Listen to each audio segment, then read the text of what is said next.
क्या रोने से समस्या का समाधान हो जाता है? कौन बोल रहा है?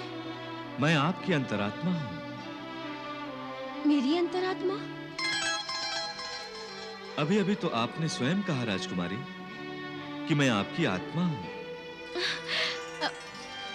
द्वारिकाधीश। प्रणाम युवराज। राजकुमारी कक्ष में है? जी हाँ युवराज, वो कृष्ण से बातें कर रही हैं। क्या? कृष्ण से बातें कर रही है? रुक्मिणी!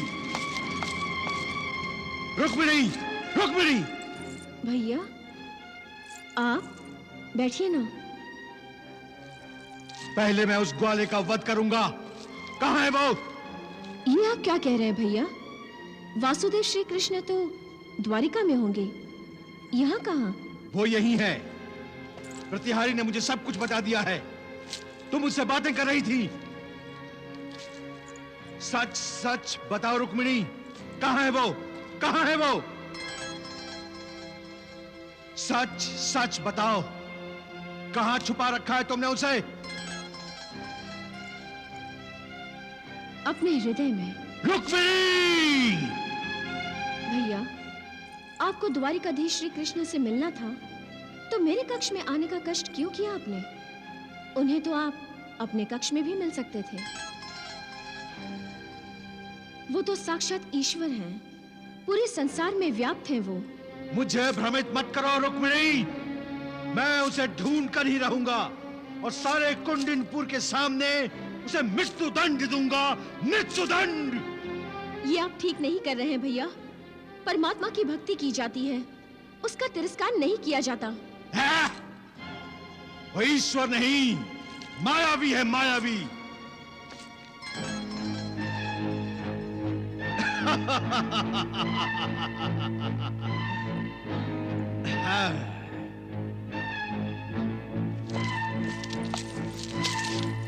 ओ, तो यहां छुपा हुआ है।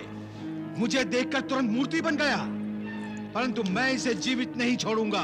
अभी इसका सर धड़ से अलग करता हूं। नहीं भैया, नहीं।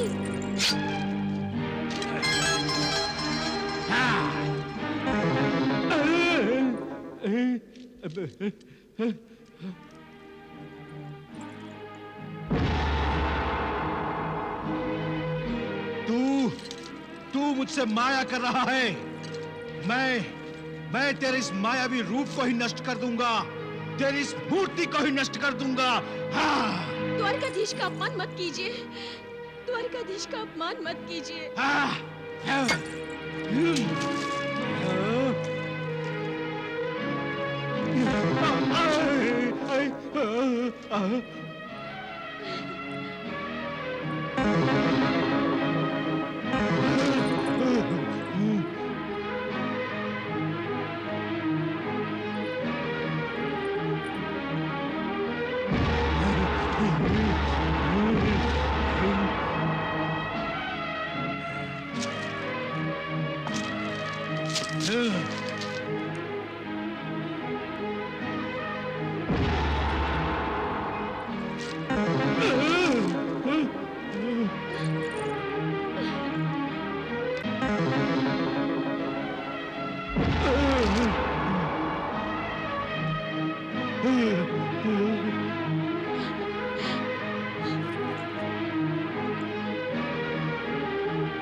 अब तो आप मान गए ना भैया कि?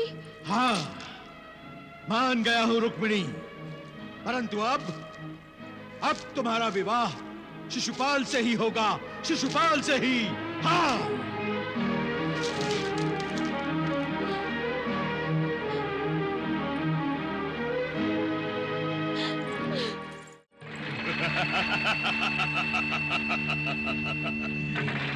एक और राजा वीरेंद्र को विदर्भ पर आक्रमण करने का संकेत देना और दूसरी ओर शिशुपाल को वीरेंद्र का विनाश करने को कहना।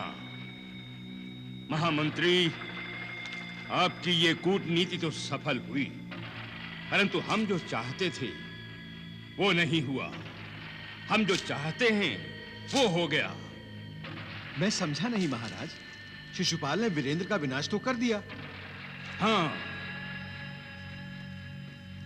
लेकिन वो योजना सफल नहीं हुई कि विदर्भ राजकुमारी रुक्मिणी शिशुपाल के शौर्य पर मोहित हो जाएगी। फिर भी मैं प्रसन्न हूं। समीकरण कितना उपयुक्त हुआ है।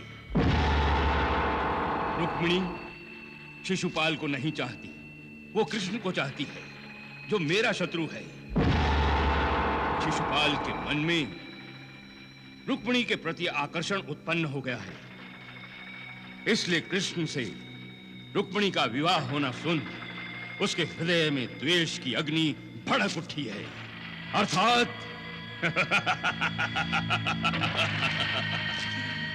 महामंत्री, हम जो चाहते हैं वो अपने आप हो गया है।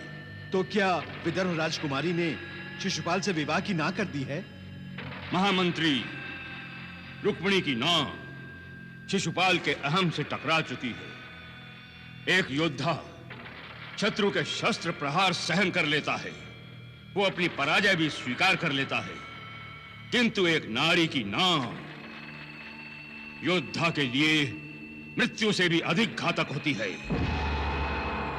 अब ये चिंगारी जो कृष्ण और शिशुपाल के बीच अनचाहे और अनजाने में भड़क उठी है, उसे हवा मैं दूंगा और इतनी भड़काऊंगा ये चिंगारी कि कृष्ण के चारों ओर आग ही आग होगी और उस आग से बच निकलना असंभव होगा। इतने दुष्ट और अत्याचारी को अभी तक आपने दंड क्यों नहीं दिया प्रभु? दंड तो हर एक को उसके अपराध का अवश्य मिलेगा, किंतु समय आने पर। ये क्या बात हुई प्रभु? दुष्ट अपनी दुष्टता और अत्याचारी अपने अत्याचार बढ़ाता जाता है। अत्याचारों से पीड़ितों के क्रंदन का हाहाकार कानों का भेदन करता जाता है। अपराधियों के साहस और अपराध बढ़ते जाते हैं, लेकिन आपका समय नहीं बढ़ता, वो रुक जाता है। ऐसा क्यों प्रभु? उत्तेजित ना हो देवी। मनुष्य जो करता है अपनी इच्छा से नहीं करता, नहीं उसके साथ जो होता है उसकी इच्छा से होता है। जो होता है प्रारब्ध से, जो भी करता है प्रारब्ध करता है, और सत्कर्मों का विस्तार धीरे धीरे होता है, जबकि दुष्कर्मों का विस्तार अति शीघ्र होता है। जो कर्म करने वाले को उतनी ही शीघ्रता से उसके विनाश की ओर ले जाता है। देवी, मैंने जब सृष्टि का निर्माण किया था तो विधाता ब्रह्मदेव के साथ मधु कैटभ राक्षसों का भी निर्माण हुआ। प्रकाश के साथ अंधकार, सुख के साथ दुख, प्रेम, भक्ति, सद्भावनाएं, इनके साथ साथ काम, क्रोध, मोह, मद, दंभ, मत्सर, इन 6 रिपुओं का भी निर्माण हुआ। उसकी क्या आवश्यकता थी? प्रकाश के साथ अंधेरा किसे चाहिए? सुख भोगने वाले को दुख किस लिए चाहिए प्रभु? जब तक अंधकार नहीं होगा तब तक प्रकाश के महत्व का ध्यान कैसे आएगा? दुख नहीं होगा तो सुख का आनंद कैसे होगा? देवी, षट रिपुओं पर विजय प्राप्त किए बिना मनुष्य योगी कैसे बन सकता है? और योगी बनेगा तभी तो मोक्ष को प्राप्त करेगा।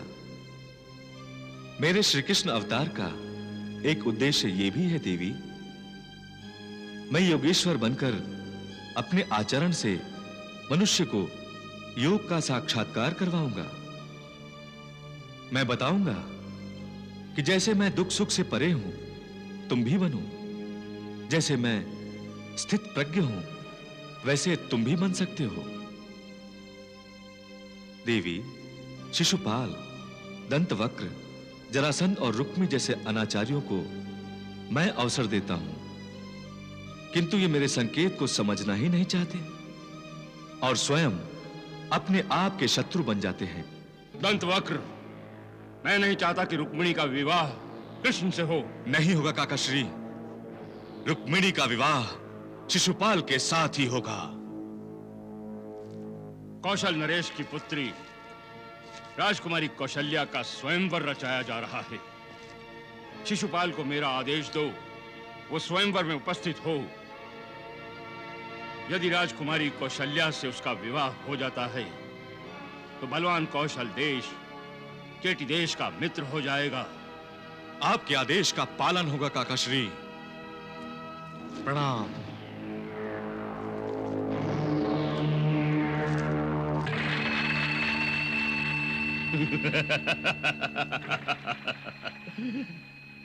महाराज, आप जानते हैं कि राजकुमारी कौशल्या भद्र देश के राजकुमार से प्रेम करती है और स्वयंवर में उसे ही वरमाला पहनाएगी। और शिशुपाल का अपमान होगा। इसीलिए मैं शिशुपाल को स्वयंवर सभा में भेज रहा हूं। महामंत्री, विदर्भ राजकुमारी रुक्मिणी ने शिशुपाल को ठुकराया है और अब कौशल्या भी उसे ठुकरा देगी तो शिशुपाल को युद्ध करना पड़ेगा। हाँ, यदि उसने कौशल राजकुमारी के स्वयंवर में युद्ध किया तो समझ लो मैं जो चाहता हूं वही होगा। रुक्मिणी के लिए शिशुपाल को महायुद्ध करना पड़ेगा।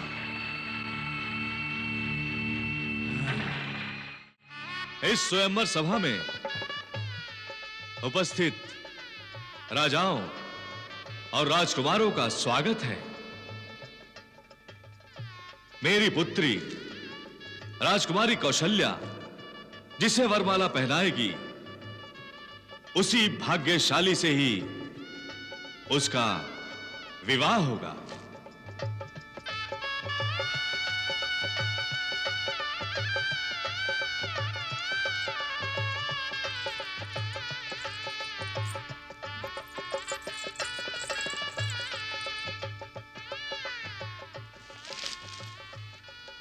आप हैं महिमृति नगरी के राजा महिपाल।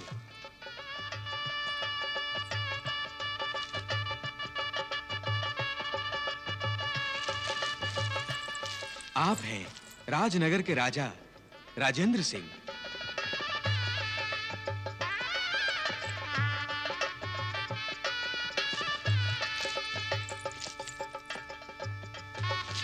आप हैं चेटी देश के राजा शिशुपाल, पराक्रमी बलशाली जरासंध के शिष्य हैं।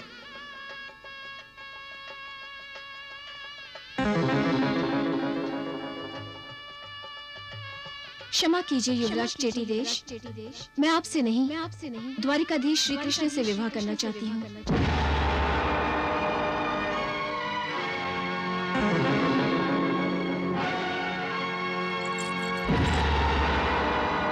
शिशुपाल, नारी का मन जीतना भी एक युद्ध ही होता है और यदि मन ना जीता जाए तो पुरुष नारी को ही जीत लेता है।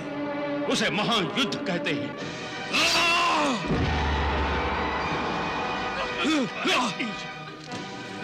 रुक जाइए जेठीराज, चलो। मैं कौशल राजकुमारी का हरण कर रहा हूं। चलो, हमें चेटीराज को रोकना चाहिए। चलो चलो, चलो, चलो, रोकना चाहिए। चलो। और तेज चलाओ सारथी, और तेज। सारथी और तेज।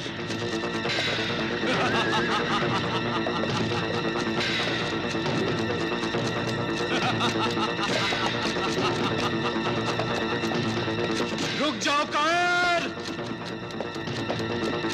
हम तुम्हें युद्ध के लिए ललकार रहे हैं। रथ रोको सारथी। भगोड़े, बलवान हो तो हमारा सामना करो। ए, ना तो मैं भगोड़ा हूं और ना ही कायर। मैं अपने हाथ तुम्हारे खून से रंगना नहीं चाहता था। कौन किसके खून से हाथ रंगता है देखते हैं। सावधान।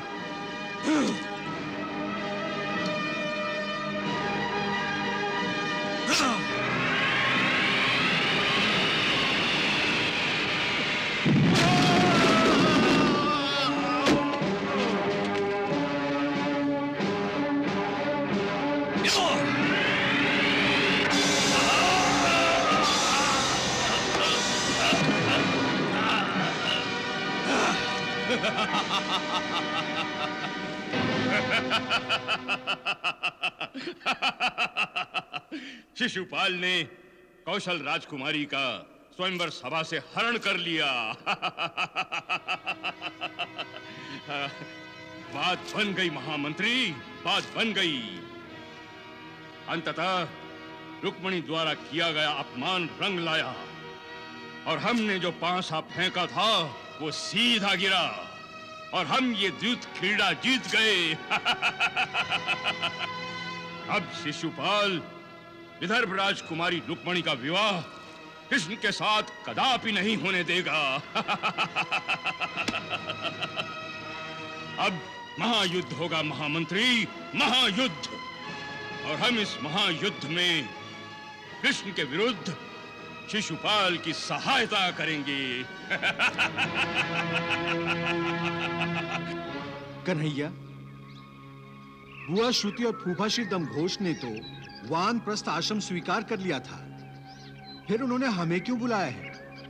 मेरे विचार से उनका ध्यान परमात्मा की ओर कम और अपने पुत्र शिशुपाल की ओर अधिक है।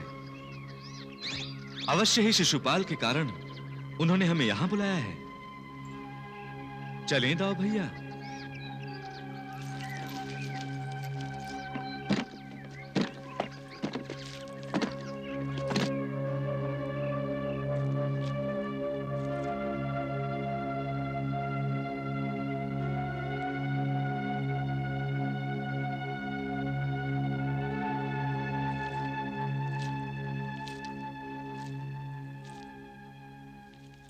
प्रणाम श्रुति बुआ।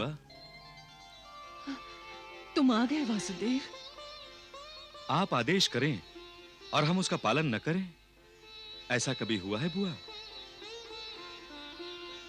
बताइए बुआ, क्या आज्ञा है? मैंने तुम्हें आशीर्वाद देने के लिए बुलाया है। तुम्हारे छोटे भाई शिशुपाल ने कौशल राजकुमारी कौशल्या से विवाह किया है। बुआ, आकाशवाणी का भय अभी तक आपके मन में कुंडली मारे बैठा है। ममता से विवश हूं मैं कृष्ण। बुआ सोच रही हैं, यदि तुमने शिशुपाल और उसकी पत्नी को आशीर्वाद दे दिया तो शिशुपाल सुरक्षित हो जाएगा, है ना बुआ? बुआ, मेरा आशीर्वाद शिशुपाल के साथ सदा ही है।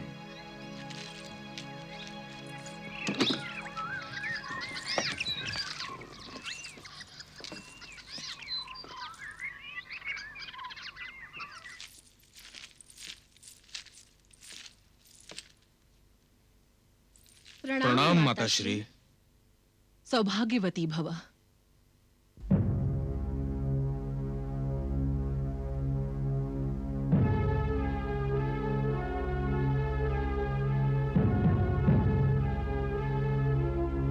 मैं किसी अन्य से प्रेम करती हूँ। पूछ सकता हूं किससे? द्वारिकाधीश श्री कृष्ण से। और मैं उन्हीं के साथ विवाह करूंगी। कृष्ण तुम्हारा महाशत्रु है शिशुपाल। क्या उस महाशत्रु से रुक्मिणी का विवाह होने दोगे?